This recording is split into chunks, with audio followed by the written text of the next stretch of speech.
Olá, seja muito bem-vindo, seja muito bem-vinda ao meu brainstorm do Café com Oftalmo. Eu sou Samantha Vasques, eu sou oftalmologista especialista em glaucoma e catarata do Rio de Janeiro, e aqui no Glaucoma Academy eu te ajudo a aprimorar e também atualizar os seus conhecimentos sobre o glaucoma para que você possa cuidar cada vez melhor dos seus pacientes. Nosso tema de hoje é como ganhar a confiança do seu paciente, mesmo que você seja um oftalmologista recém-formado, ou mesmo que você já tenha mais tempo de experiência, mas que você sente que poderia ter um relacionamento de maior confiança com o seu paciente. Esse tema surgiu de uma conversa com um jovem colega aqui do Rio que acabou de terminar a residência em um dos serviços de referência de oftalmologia aqui no Rio de Janeiro, e ele me contou que nesse período de transição entre estar só na residência no SUS e passar a atender na medicina privada, ele começou a sentir uma certa dificuldade de ter um relacionamento de confiança com esses pacientes, até porque alguns dos pacientes que chegavam para ele vinham tratando com oftalmologistas que já tinham anos e anos de experiência e de repente chegam nele um recém-formado que acabou de sair da residência, e aí ele levantou esse questionamento: como que o paciente vai confiar nas minhas condutas? Esse é um tema interessantíssimo, então eu achei que merecia um café para a gente conversar só sobre isso. Eu acho que todo mundo passa um pouco por essa fase de dificuldade de confiança do paciente e às vezes até mesmo dificuldade de a gente mesmo acreditar que a gente é capaz de lidar com aqueles casos. Acho que todo mundo passa um pouquinho por essa fase. E a gente vê na internet muita gente falando de muita coisa sobre como ter um consultório de sucesso, e muita gente fala sobre muitos aspectos do consultório em si, da estrutura do lugar. Muita gente fala muita coisa sobre aparência, sobre como a gente deve se vestir, mas, na minha humilde opinião, a comunicação é o fator mais importante de como a gente se posiciona para o nosso paciente, de como esse paciente vai perceber o nosso profissionalismo, é através da maneira como a gente se comunica. Então, eu valorizo demais esse aspecto da comunicação. Não quer dizer, é claro, que as outras coisas não sejam importantes. É claro que ter um consultório bem apresentável é legal. É claro que ter uma secretária simpática ajuda também. É claro que você estar bem vestido com um jaleco limpo também é legal. Mas o mais importante de tudo, na minha opinião, é a maneira como você se comunica com esse paciente. Então, eu vou abordar aqui alguns aspectos de como a gente pode melhorar essa comunicação para mostrar a capacidade que a gente realmente tem de conduzir aqueles casos. Percebam bem que a ideia não é você usar a comunicação para convencer o paciente de que você é bom, não é bem isso. A ideia é transparecer a sua capacidade através da maneira como você se comunica, e não você usar coisas falsas para se promover. Ao longo do que eu vou explicando, vocês vão ver que são situações bem diferentes. Bom, então quando eu falo que para mim a comunicação é o mais importante, o que eu quero dizer não é que a gente tem que ter uma fala rebuscada, que a gente tem que falar com propriedade, como se estivesse dando uma aula de congresso, até porque vocês sabem que isso é o oposto completo do que eu faço. Na verdade, a comunicação, ela não precisa ser rebuscada, ela precisa ser compreensível pelo paciente. Então, pensando nesse sentido, uma comunicação mais simples é uma vantagem, porque a comunicação, ela tem que ser clara. O paciente tem que entender as coisas que você diz, tá? Não é o objetivo usar palavras difíceis e usar termos médicos para o paciente pensar, ele sabe termos difíceis. Não. Comunicação boa é aquela comunicação que é clara. E além de ser clara, ela tem que ser objetiva. E quando eu digo objetivo, é ter uma estratégia, que é exatamente o que eu estava falando aqui, de que, de alguma maneira, a sua comunicação transpareça a sua capacidade técnica. Como que a gente pode fazer, então, uma comunicação que seja estratégica. Existe um conceito que é muito utilizado pelo pessoal do marketing. Como eu não sou da galera do marketing, eu não vou saber explicar isso nos detalhes mais técnicos, mas eu vou explicar da maneira que eu uso e que é o importante para vocês. Esse conceito que o pessoal do marketing usa para essa comunicação estratégica se chama gatilhos mentais.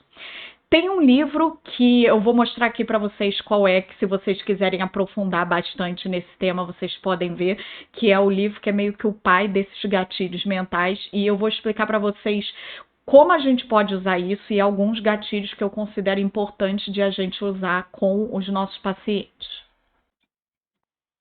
Todo mundo que escuta falar em gatilhos mentais pela primeira vez fica muito resistente com esse tema, e eu também fiquei quando eu ouvi a primeira vez, porque a impressão que a gente tem é de que os gatilhos eles são usados para enganar as pessoas. Aquela coisa do vendedor chato que quer te empurrar um produto que você não precisa, e na verdade não é isso. O objetivo do gatilho é ele transparecer a verdade do que você oferece. Você pode ser um cara mau caráter e usar gatilhos de maneira ruim para convencer o paciente? Pode, mas no longo prazo isso não vai se sustentar. Se você usar esses gatilhos para falar mentiras, vai funcionar com o primeiro, com o segundo, com o terceiro paciente, depois eles vão começar a falar mal de você e você não vai conseguir construir uma carreira baseada nisso. Então você só vai conseguir construir uma carreira baseada nessa comunicação de confiança, nesse relacionamento de confiança com os pacientes, se você usar verdades nesses gatilhos mentais, tá?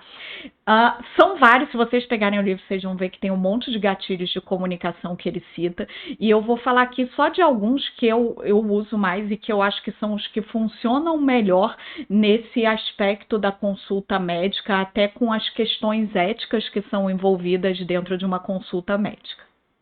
Um primeiro gatilho que é importante vocês conhecerem é o gatilho da especificidade. Esse gatilho é muito, muito importante. Vou te dar um exemplo aqui. O paciente chega para você e pergunta: doutor, o senhor faz cirurgia de catarata? Aí você responde: faço sim, eu opero muita catarata. Essa resposta é zero específica. E respostas inespecíficas não geram confiança. Você poderia responder essa pergunta da mesma maneira, dizendo: opero, eu tenho bastante experiência de cirurgia de catarata, eu já fiz mais de 6.000 cirurgias de catarata. Quando você bota um número, isso traz especificidade para aquela resposta, e isso aumenta muito a credibilidade daquela resposta para quem está ouvindo. Então, o cara que deu a primeira resposta, ele pode muito bem já ter feito as 6.000 cirurgias de catarata, que o paciente não vai sentir firmeza. Quando a resposta é mais específica, o paciente sente mais confiança, aquilo cria um vínculo maior. Então, doutor, faz cirurgia de catarata? Faço, opero muita catarata. Toda semana eu opero pelo menos 10 cataratas. Ao todo da minha carreira eu já fiz tanto e minhas taxas de complicação são muito baixas, ficam em torno de X. Então eu tenho muita experiência de cirurgia de catarata. Vocês percebem que são respostas completamente diferentes e é bem provável que qualquer um de vocês poderia fazer uma resposta dessa. Mas eu sou residente, quer dizer, eu acabei de sair da residência, acabei de me formar, eu só operei 100 cataratas. Não tem problema, a questão não é ser um número muito alto ou muito baixo. Tá? A questão é você ser específico na sua resposta, tá? Então, se você acha assim, eu só operei 100 cataratas, eu acho que eu não devo usar esse número.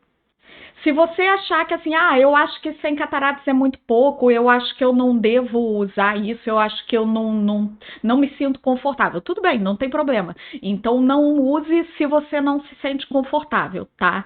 Só use o que você sente confortável de dizer, até porque esse é só o primeiro dos gatilhos que eu vou falar, a gente vai falar de mais alguns outros. Então, não necessariamente precisa usar tudo. Use o que faz sentido na tua história. Eu fiz uma residência que eu operei muito, operei 500 cataratas. Então, por mais que eu tenha acabado de sair da residência, eu já tenho mais experiência do que muito oftalmo formado há 5 anos por aí. usa isso. Então, assim, apesar de eu ser jovem, Dona Maria, eu tenho muita experiência. Nos últimos 3 anos da minha residência, eu fiz mais de 500 cirurgias de catarata. Então, usem a especificidade, tá? Outro ponto que você pode usar a especificidade também é através de trabalhos científicos, tá? Por exemplo, eu uso muito isso com os hipertensos oculares, porque o OATS é um estudo muito fácil de entender quando a gente traduz em termos leigos. Então, eu falo muito assim. Ó, Dona Maria, o seu diagnóstico é de hipertensão ocular. O maior estudo que a gente tem sobre esse assunto se chama OATS. Aí a especificidade de você estar citando da onde veio aquele conhecimento. Esse estudo diz que o risco da senhora ter glaucoma é só 3% nos próximos 10 anos. Olha como é específico esse dado. A Dona Maria tem um risco de 3% de ter glaucoma nos próximos 10 anos. Então, Dona Maria, como esse risco é muito baixo, a gente não indica tratamento no seu caso, tá? Percebe que o paciente vai ganhar uma confiança muito maior quando você passa todas essas informações específicas do que se você simplesmente falar, não, o seu caso não precisa de colírio porque não é glaucoma, é só hipertensão ocular. E aí o paciente vai ficar assim, ué, mas pressão alta não tem que tratar, não? É normal ficar com a pressão alta? Então procurem aprofundar as explicações de vocês com dados muito específicos. Isso é ótimo para o paciente se sentir seguro. Eu sei que tem muitos de vocês que vão ficar um pouco desconfortáveis com essa especificidade, porque dependendo da maneira como se fala, pode parecer que você está se gabando. Então, aquela coisa assim, eu já fiz mais de 6.000 cirurgias de catarata. Agora, deixa eu te falar uma coisa. O cara que está realmente se gabando, aquele cara que é prepotente, nunca passa pela cabeça dele que ele está sendo prepotente. Se passou pela sua cabeça assim, eu tenho vergonha de falar isso porque vai parecer que eu estou me gabando, pode ter certeza que você não vai estar se gabando. Se você fosse prepotente, isso não passaria pela sua cabeça e você falaria isso o tempo todo, tá? Mas é claro que você não vai sair botando isso em toda frase aleatoriamente. Você não vai abrir a porta do consultório e falar, oi, bom dia, seu João, eu vi que o senhor veio para cirurgia de catarata e eu já fiz mais de 6.000 cirurgias de catarata. Não faz sentido, porque o paciente nem te perguntou nada ainda, tá? Então, usem os gatilhos de uma maneira que faça sentido na conversa, que não vai parecer que você está se gabando, nem que você está querendo parecer superior aos outros colegas, tá? Um outro gatilho bem legal é que todo médico deveria usar, não tem desculpa para a gente não usar isso, é o gatilho da prova social. Como que é isso? O paciente chegou no seu consultório, foi atendido, você percebeu que aquele paciente ficou satisfeito, que ele gostou daquele atendimento. O que é que você vai fazer? Você vai pedir para esse paciente deixar uma avaliação para você no Google, no Doctoralha, seja lá qual for a plataforma que você usa. Peça para esse paciente deixar uma avaliação. No começo vai ter 1, vai ter 2, vai ter 3, daqui a pouco você tem 50 avaliações. E aí um potencial paciente, ele vai ter muito mais chance de agendar uma consulta com você. E uma vez que ele agende, ele vai confiar muito mais em você, porque afinal, se você já agradou 50 outros pacientes antes, é porque você deve ser confiável, né? É aquela velha história de você sair para jantar e aí ter 2 restaurantes um do lado do outro. Um tá com fila na porta, o outro tá vazio. Qual que você vai achar que tem a melhor comida? É óbvio que é o que tem fila na porta.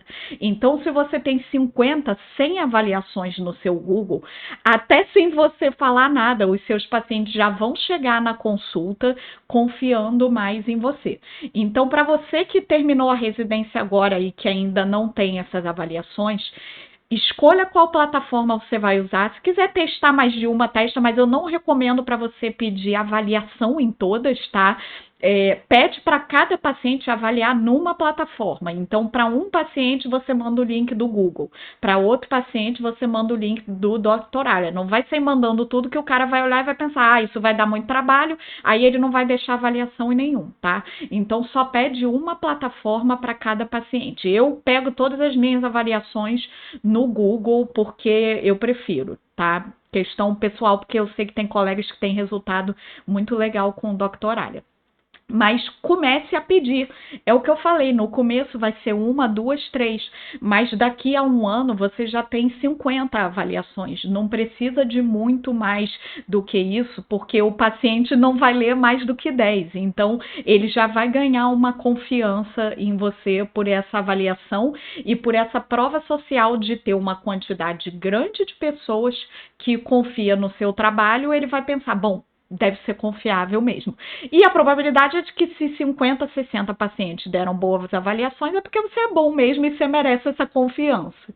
Um terceiro gatilho que eu uso muito, eu acho que esse é o que eu mais uso de todos, é o gatilho da história. Vocês já perceberam que eu adoro contar história e que sempre que eu tô dando aula, eu boto histórias e casos de pacientes pingando ali no meio daquele conteúdo. Então, no meio de um monte de conteúdo técnico, vai e entra uma história de um caso real de dia a dia. Essa história, ela é muito legal, o efeito dela na comunicação, porque, primeiro, ela retém atenção. Então, imagina que você está assistindo uma aula aqui do Glaucoma Academy, tem aulas aqui que tem mais de meia hora. E aí você está lá assistindo, com 10 minutos você está cochilando com aquele conteúdo técnico que eu estou apresentando um artigo. Aí, do nada, eu começo a contar uma história. Aí você já dá aquela despertada e começa a prestar atenção. Então, a história puxa a atenção. Então, deixa eu te contar uma história de um paciente. Aí você acorda e presta atenção. A história capta a atenção. Ela cria conexão também, principalmente se você usar vínculos que você tenha em comum com o paciente. Então, não conversa com o paciente só sobre o caso dele, conversa coisas aleatórias com o paciente também. Então, eu tenho uma paciente que adora viajar, eu também viajo muito. Toda vez que ela vai na consulta, eu pergunto qual foi a última viagem que ela fez, eu conto qual vai ser minha próxima viagem. Essas conversas que às vezes consomem 2, 3 minutos da tua consulta, elas criam um vínculo muito forte entre você e o paciente. E você pode usar a história também para demonstrar a tua capacidade técnica e falar, olha, seu José, eu entendo que o senhor tenha medo dessa cirurgia, mas semana passada mesmo, a especificidade do semana passada mesmo, eu atendi um paciente aqui que chegou igualzinho o senhor, e aí eu já passei um óculos legal para ele, ele ficou super satisfeito, tá? Então, mostra casos semelhantes, mostra que você tem experiência com casos como o dele, mostra que tem possibilidade do tratamento dele dar certo e que ele não precisa ficar pessimista. Ah, dona fulana chegou aqui triste, que nem a senhora, hoje em dia ela tá feliz da vida, que nem usa mais óculos, tá passando maquiagem toda bonita.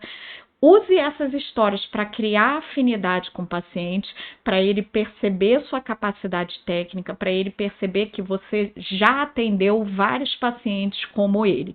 E certamente, se você puxar na memória, mesmo que você acabou de sair da residência, você vai ter um bocado de história para contar para os seus pacientes e compartilhar as suas experiências com eles. Então, história é bom demais. Eu uso com vocês aqui o tempo todo, uso com meus pacientes no consultório, funciona super bem quando você precisa pegar a atenção da pessoa e ganhar a confiança dela. Contem histórias. É claro que a gente precisa respeitar a confidencialidade do paciente, então cuidado para não ser específico demais e falar o nome da pessoa, tá? Pega leve aí na especificidade, mas respeitando a ética do que a gente pode compartilhar, funciona super bem. Recomendo. Um outro gatilho é o gatilho da autoridade. Tudo isso que a gente está falando aqui, de certa forma, é para você ganhar um pouco de autoridade, mas a sua experiência por si só profissional, ela vai te dar uma autoridade também como um profissional oftalmologista, tá? Então você pode usar, é claro que também de maneira natural na conversa, você pode usar detalhes da sua formação para você usar o gatilho de autoridade. Vou dar um exemplo. Dona Fulana, eu estou habituada a lidar com problemas como o seu, porque na minha época da minha residência lá no Hospital Federal, sei lá das quantas, lá tinha muito paciente com casos parecidos. Então, você, além de mostrar experiência com esses casos, você também lançou o gatilho da autoridade de, eu fiz residência no hospital tal, famoso, tá? Dona Maria, eu fiz um estágio nos Estados Unidos e lá tinha muito paciente com um caso parecido com o da senhora, assim. Isso não é mal educado de a gente usar. Eu sei que muita gente tem vergonha de falar esse tipo de coisa, mas eu já tive durante muitos anos, eu tive muita vergonha de falar esse tipo de coisa, mas a gente precisa entender que esses são nossos méritos. A gente trabalhou para ter essa autoridade e a gente não só pode, como deve, transparecer essas coisas que a gente trabalhou para merecer, tá?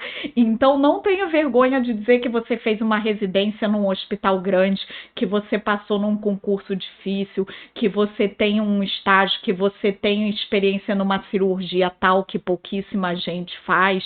Então, deixem claros os diferenciais de vocês. Afinal, por que o paciente vai confiar em você se você é igual a todo mundo? Ele vai no mais barato, então. Então, o paciente tem que entender que você tem os seus diferenciais. E ter diferenciais não quer dizer que você tem 30 anos de experiência. Um residente recém-formado pode ter muitos diferenciais, é só correr atrás. Se você acha que você... Samantha, eu não fiz uma residência boa, eu não tenho o que falar. Então, se dedica, estuda mais, faz mais curso. Inclusive, compra o meu curso. O link para o meu curso, se vocês quiserem aprofundar sobre o glaucoma, o link com as informações vai estar aqui embaixo na descrição desse vídeo. Então, uma coisa que vocês podem falar é: eu tenho muita experiência com glaucoma, eu fiz o curso da doutora Samantha, ela é referência na área e tal. Inclusive, como eu tenho redes sociais para pacientes também, muitos deles me conhecem, então pode lançar aí o gatilho de que fez o meu curso, que muitos dos pacientes com glaucoma vão saber quem eu sou. Então, use a sua experiência a seu favor, tá? O quinto e último gatilho que eu vou falar aqui, gente, tem muitos outros, tá? Se vocês quiserem ler o livro, mas eu vou falar só desses 5 que eu acho os mais úteis pra gente no dia a dia. Mas esse quinto, que é o gatilho da escassez, na verdade eu normalmente não uso ele, mas eu estimulo que a minha secretária use bastante e isso acaba criando uma confiança maior e uma autoridade maior para mim. Então, quando um paciente reclama que a consulta ficou para muito longe, poxa, só tem vaga para daqui a um mês, meu caso é urgente. E aí a secretária fala, só tem vaga para daqui a um mês, porque a agenda da doutora é bem concorrida mesmo, a gente não tem vaga para antes disso. É claro que isso tem que ser verdade, tá, gente? Se você tem vaga para amanhã, você não vai fazer a sua secretária falar que você só tem vaga para daqui a um mês. Mas se isso é verdade, se você só tem vaga para daqui a um mês, a sua secretária precisa usar isso como um gatilho de escassez, tá? E aí o paciente fica naquela de, vou pensar se eu quero marcar. Aí a secretária fala, olha, tem pouca vaga para esse mês. Se você pensar muito, vai ficar só para o mês que vem sua consulta. Você não quer deixar logo marcado para garantir o seu horário. Então, eu estimulo a minha secretária a usar essa escassez como forma também de aumentar a minha autoridade. Lembrando, desde que seja real. Se você tiver muito no começo, essa escassez ela não vai existir para você e aí você não vai usar esse gatilho. Você vai usando os outros conforme você for tendo os seus pacientes fixos ali que estão sempre voltando, sempre agendando. Vai começar naturalmente a aparecer essa escassez e aí é sinal de que está na hora de a sua secretária começar a usar e também de aumentar o preço da sua consulta, porque se só tem vaga para daqui a um mês é porque essa consulta tá barata. Pensem sobre isso, mas isso é um tema para outro café. Então, como que eu faço para o paciente ganhar minha confiança numa consulta? Primeiro, comunicação clara, explicar para o paciente tudo que ele tem, explicar os detalhes da doença dele, as particularidades do caso dele, de uma maneira clara, com uma linguagem que o paciente entenda, para o paciente perceber que eu domino aquele assunto. Segundo, usando os gatilhos mentais para o paciente perceber a experiência que eu tenho e como que eu estou capacitada para lidar com o caso dele. Claro que sempre falando a verdade, só funciona com a verdade. Ninguém constrói uma carreira de anos e anos na medicina baseado em mentira. Então, baseado em verdade é que a gente constrói carreiras de sucesso de anos e anos. Se você gostou desse vídeo, não esquece de se inscrever aqui no Glaucoma Academy, porque toda semana eu trago um conteúdo que vai te ajudar a atualizar e aprimorar os seus conhecimentos sobre o glaucoma para você cuidar cada vez melhor dos seus pacientes.